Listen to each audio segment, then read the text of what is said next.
Want to fix Instagram Live not showing? In this video, I will guide you step by step on how you can fix if you're not getting the Instagram Live option. First, you want to check your internet connection. Make sure you're on a stable Wi-Fi or mobile data network. Instagram Live may not appear if your connection is weak. Next, you want to update the Instagram app. For that, launch open Play Store or App Store.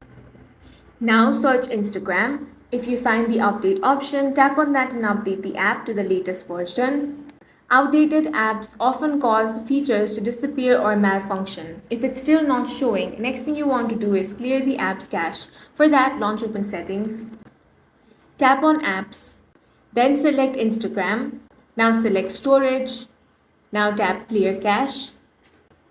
You also want to log out and log back in. To log out, tap on the profile icon, then tap on the three lines at the top right corner. Now scroll down and find the logout option. Once you have logged out, you again want to log back in and check if this feature is now available. Sometimes Instagram restricts live features due to account violation or temporary server issues. Check the Instagram Help Center or wait for a few hours before trying again. That's all for this video. If you found it useful, make sure to like, comment, and subscribe for more fixes.